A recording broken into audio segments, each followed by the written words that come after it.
Let us pray. Father, your word is life, and your word is spirit.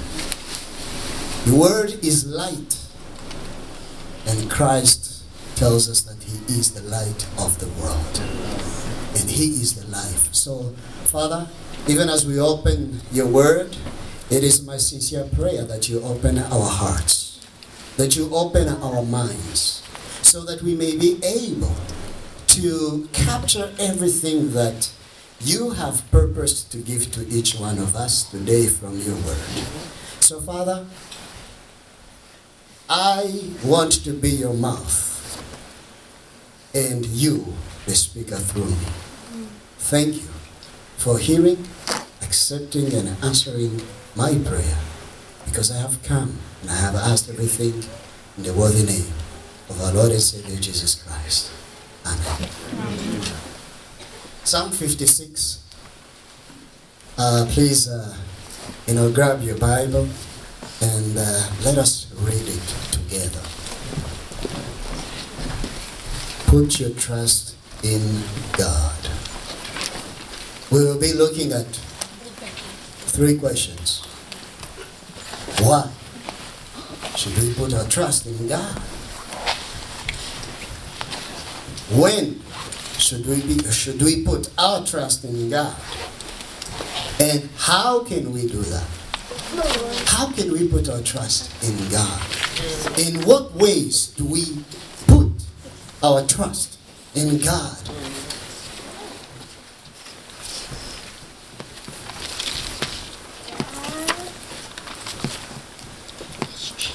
The title of this Psalm 56 says, Prayer for Relief from Tormentors. Are there things that are tormenting you right now in your life? Do you have actually people who are tormenting you right now in your life? And sometimes it's not people, it's circumstances, the situations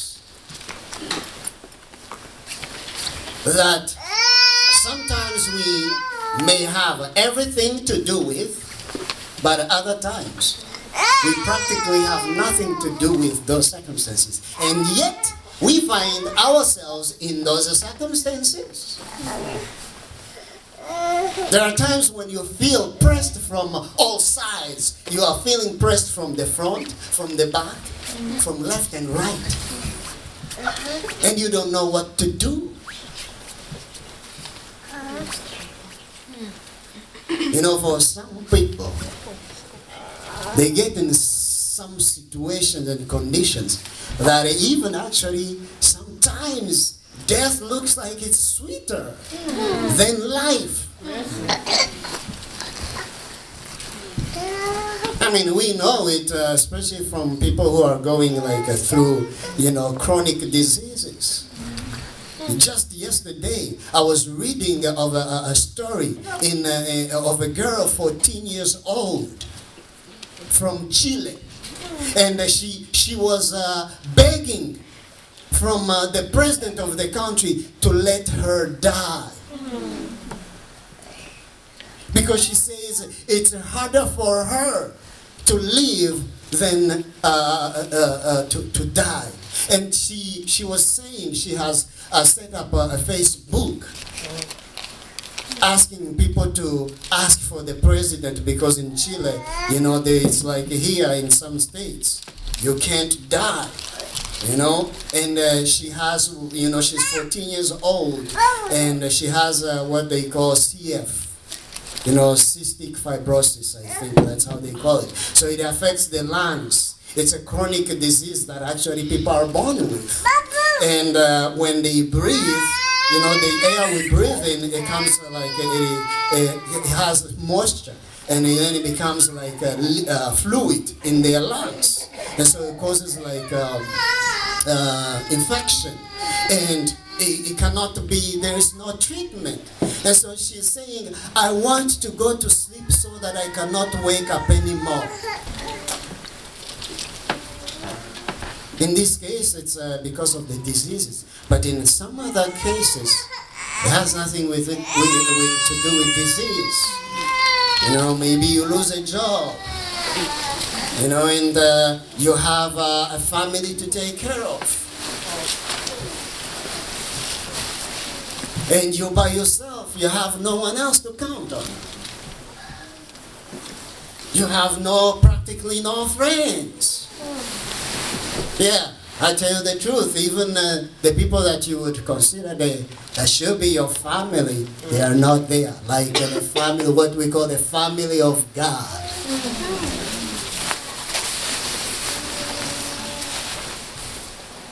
And right now, I mean, look, just turn on your TV. What do you see? They call it the news, but it's all bad news. As a matter of fact, anything that is not bad, guess what? They cannot make it on TV. Yeah, the only thing that they tell you is the news, only bad news.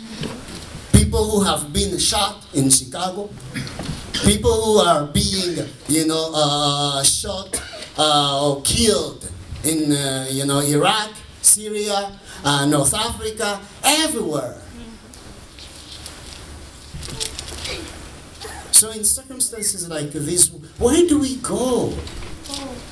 Who do we turn to? And so the prayer of relief from tormentors. And the man who wrote this down was a man who had gone through it all.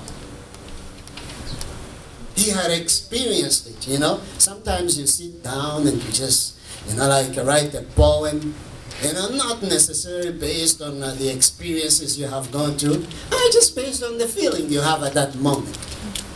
But David, no. He says, to the chief musician, set to the silent dove in distant lands, a mihtam of David when the Philistines captured him in Gath. So his enemies had already captured him. And so verse 1, he says, be merciful to me, O God, for man would swallow me up. Fighting all day he oppresses me. My enemies would hound me all day, for there are many who fight against me almost hard. Be merciful to me, O God, for man would swallow me up. And it's not other things, it's kind of funny and somehow strange, because when you look at the problems you have, most of the time they tend to come from other people. It's people who make your life hard. It's not the animals. It's not trees. Yeah, we get sometimes hit by this snow, but guess what? If you don't go outside, that's all right. You stay inside and you stay put, you'll be okay. Sometimes when people want to create programs, they make your life like hell. And even when you flee from them, guess what? They pursue you. Yeah. Because you know why they pursue you? Because it's not those people who are pursuing you. It's the devil himself. And you see, the devil won't let you go easily. Tell you the truth, every problem that we experience in this life, the underlying root is spiritual. Whatever problems you are experiencing in physical, never forget that the underlying cause lies in the spiritual realm.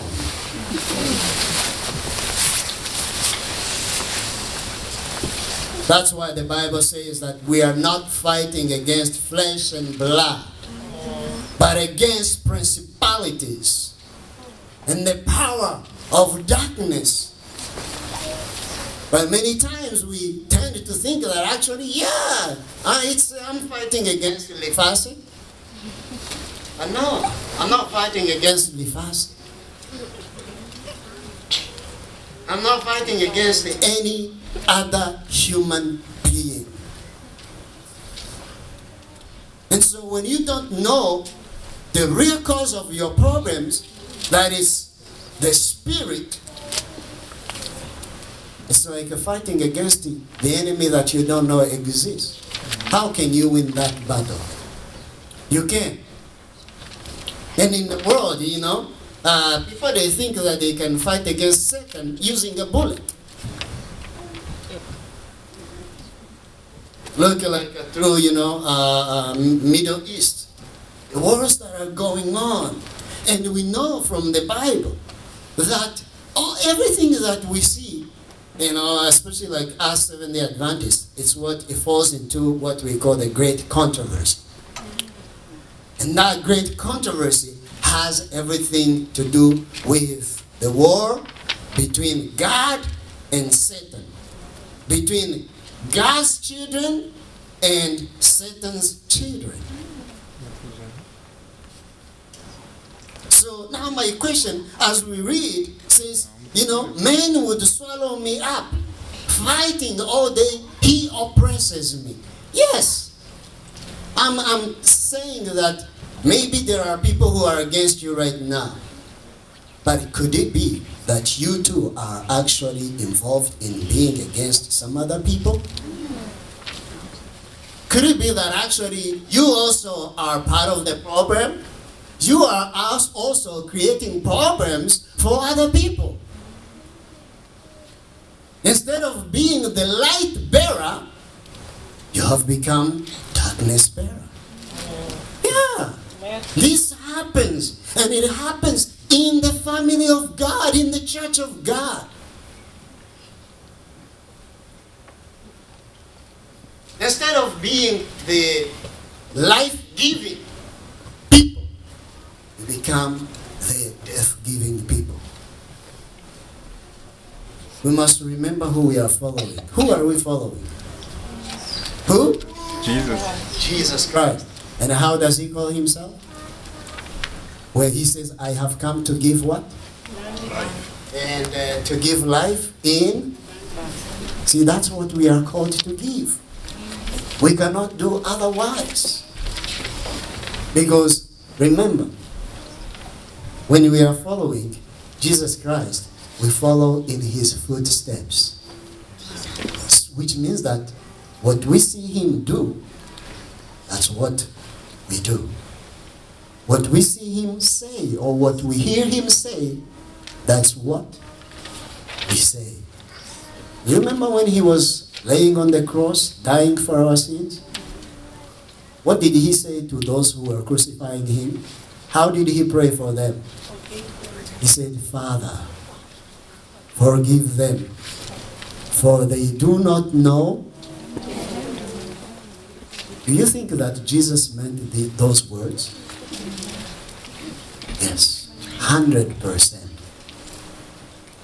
See, Jesus never said anything that he did not mean. And that should be the case with us too. We should never say anything that we don't mean.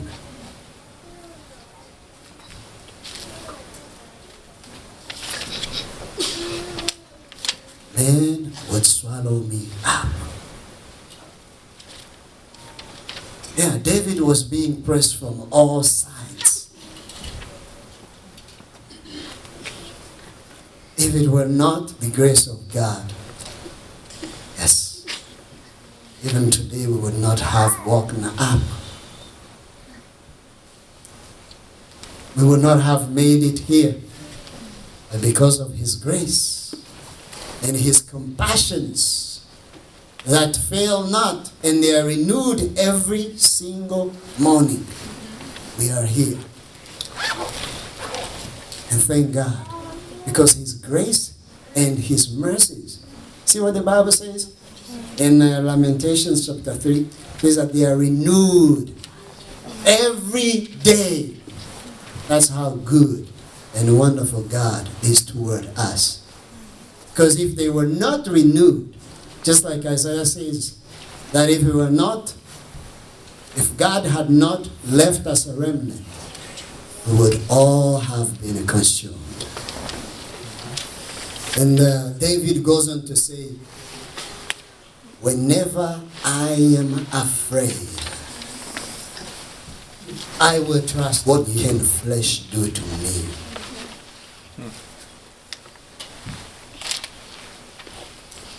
In God, I have put my trust. Whenever I am afraid, see, the Word of God is telling us that every time that you begin to feel fear coming in, that's the time that you need to remember that you are not alone. Because God is right there with you. And you can believe it because we have a promise. We have a promise in Deuteronomy chapter 30. You can read it. Verse 6. See the promise of God. Why? You should never be afraid. No matter how bleak the situation looks like. Even at this very moment.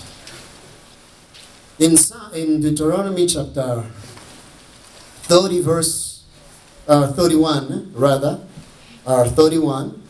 verses 6 and 8, here is what God tells us. Be strong and of good courage. Do not fear, nor be afraid of them. That is, even if it's people, or those conditions, those hardships, the trials that you are experiencing right now, God tells you, He says, do not be discouraged, nor be afraid of them. Why? For the Lord your God, He is the one who goes with you. I see. That's the best part. You know, sometimes people, even the leaders, they say, you go ahead. And they just give you instructions of what you should do. And then they say, good luck. But that's not the case with our God. Because God right here in His Word, He says, I will go with you. He is the one who goes with you. And then He says, He will not leave you, nor forsake you. Amen. Huh?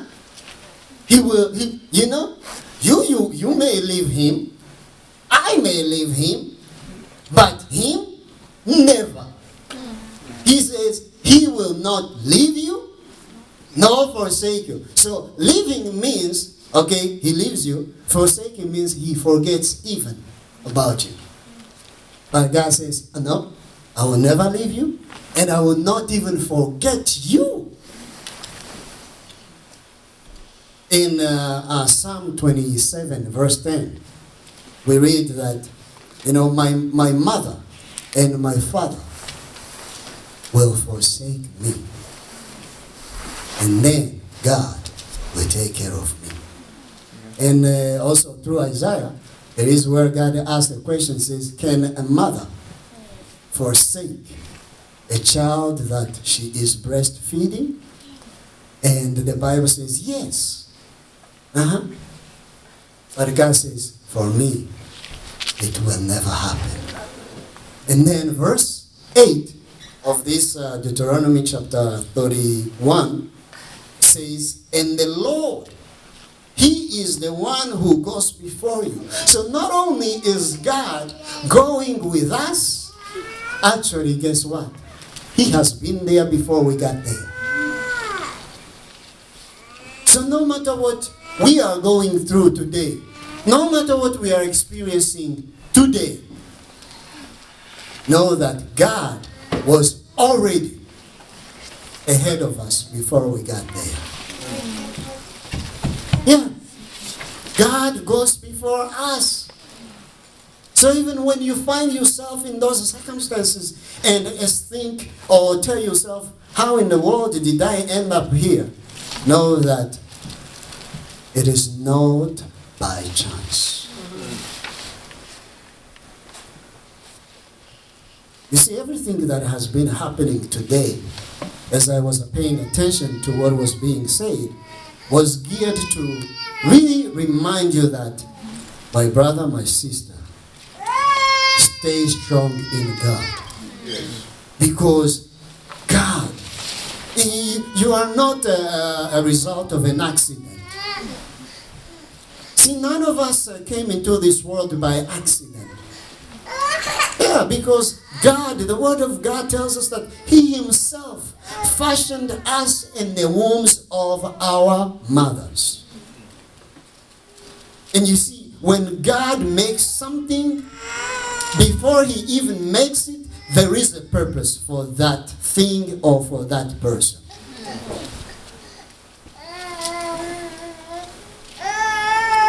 So be encouraged today, because you are not alone. Be encouraged today because God has been where you are today before you got there.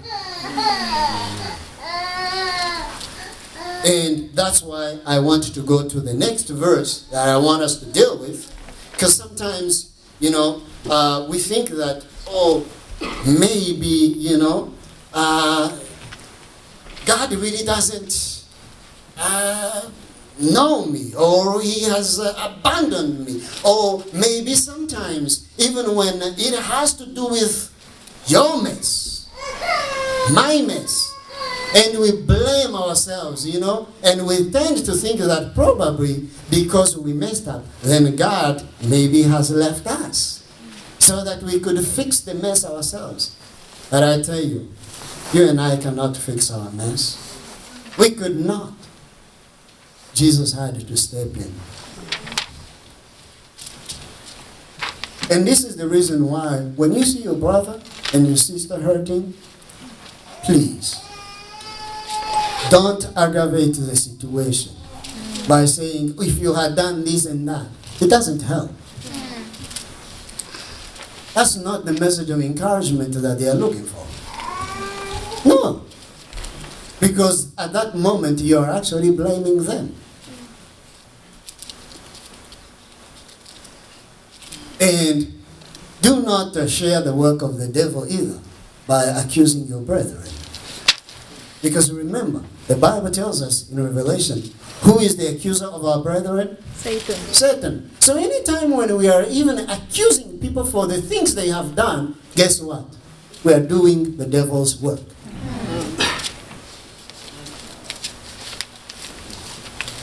So, if you have nothing good to say, a message of encouragement, then, say nothing.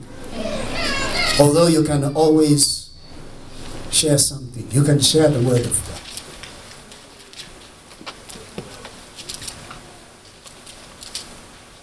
In 56, verse 8, he says, you number my wanderings. Put my tears into your bottle. Are they not in your book? When I cry out, are they not in your book? My wanderings. You know the definition of the verb to wander? Anybody knows? To wander. When do we say, I wandered? It means going to some places without any purpose. And you usually are wandering somewhere when you are lost. That's when you wander. You come from this place and go to the other place trying to find your way out. And here is what the Word of God says that, even those moments when you feel like you're lost, guess what? God is acquainted with those moments. Yeah. He says, you number. That is God All those moments when you felt like you were lost, God had counted them. He says, this is when he's wandering number one, and then number two, number three. You know, there are times when you go through hard times, and then when those hard times have passed, you don't even remember about those moments, right? Yes. But guess what? God never forgets even about those moments. Yeah, when you cannot even remember about the hardships that you have gone through, guess what? God, not only does he know about those lost moments, actually he has numbered them. He can tell you, yeah, that was you feeling lost, number 15. But you have no clue. Even people, they say, do you remember when you told me this and that? You say, no, I don't remember. When did I say that? God can say, yeah, you said it was number 9. Yes. And this is why you can trust God. Because he even knows the things that you yourself have forgotten about. Yes. He is well acquainted with every little thing that happens in our lives. And you see, the word of God says that you put my tears into your bottle. I did not get a chance to go out and, search about the meaning, of this bottle. But here is what the Spirit has told me. That actually, there are times when you are in your bedroom and you are crying alone and nobody notices. Nobody even knows. And even when you hear the knock on the door, guess what? You go and clean your face so that people don't know that you are crying. My brother, my sister, those tears are not falling in vain. Because the Bible tells me that, put them in your bottle. You may think that they are falling just on the ground and they are being wasted. I tell you the truth, no, they are not being wasted. It may look like that to you, but the Word of God tells me that he knows. And it's like he collects them and he puts them somewhere. He says, yeah, he was crying because of this. She was crying because of this. I have taken notice. And because of this, you can count on God. The world will let you down. Even your brothers, even your sisters in the flesh will let you down. Sometimes they will even say, no, I don't know him. Remember, again, we are following in the footsteps of Jesus Christ. And I tell you that some people who made his life more difficult were not the people of the world. It was actually his own brothers. People from his household. His brothers and his sisters. They were the ones who were ridiculing him. They were the ones who were making fun of him. They did not believe him. And then in addition, it was his church family that made his life difficult. And it had to be so that he could count only on one. You remember even his disciples, even the one who thought that he was really the best, Peter says, even in death, I will follow you. I will not really forsake you. I will not leave you. Even Peter, when the test came, he failed it. But prior to that, the gospel, according to John, Jesus told his disciples, he says, everybody will leave me, but I know my Father will never leave me.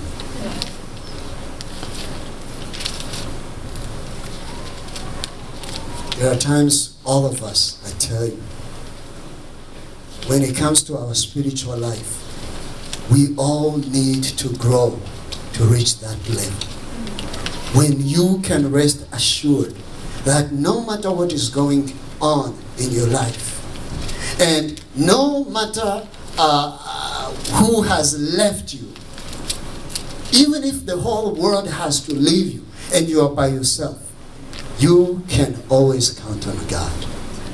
And it's not going to create any bitterness in your life. See, because Jesus did not have any bitterness, even after Peter left him and everybody else, because he knew that it was going to happen. So all of us, we need to be brought to this level of counting on no one else but God Him alone. Amen. And He has been there. We have the proof. That's another reason why we can rest assured that He is here today. Doesn't matter how big the storm looks like. No. Because we know that He is in charge of the storm. And nothing is going to discourage us. When I cry out to you, verse 9, then my enemies will turn back. Cry out to God today. And when you cry out to Him, know that He has heard, and He has accepted, and He has answered your prayer. Yes.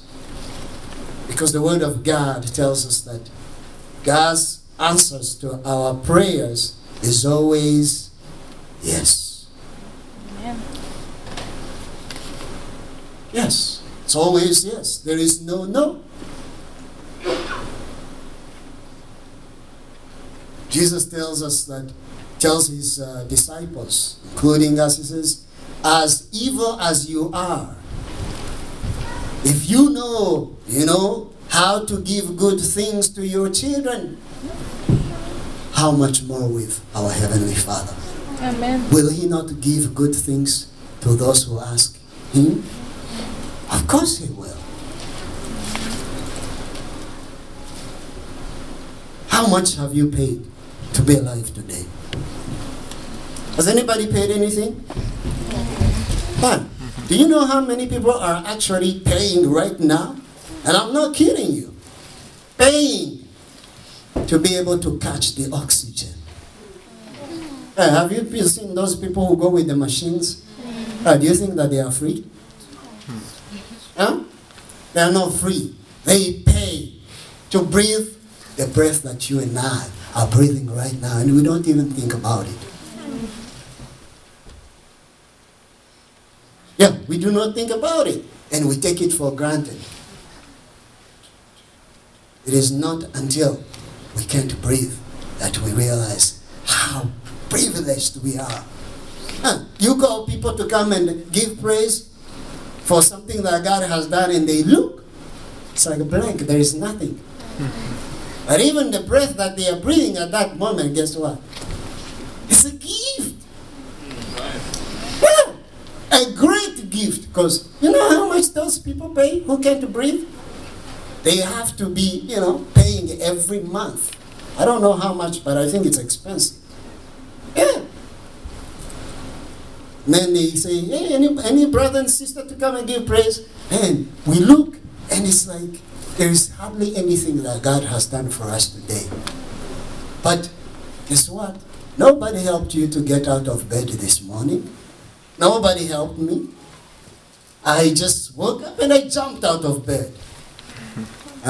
When you are hit with the back pain and then you can't get out of bed, then you realize, wow, yeah, I have plenty to be thankful for. The food we eat today. I can guarantee you that most of us, probably, when we look at today, just today, We know that we have food to eat. We know that we have a place to be. Just today, I'm not talking about tomorrow. Just for today. And yet, the devil causes us to lose focus of the goodness of God. That's why in Philippians chapter 4, he says, be anxious for nothing, but in everything, with prayer and thanksgiving and supplications, let your requests be made known to Amen. God. And then he goes on to say, and the peace of God that transcends all understanding shall guard your hearts and minds through Christ Jesus.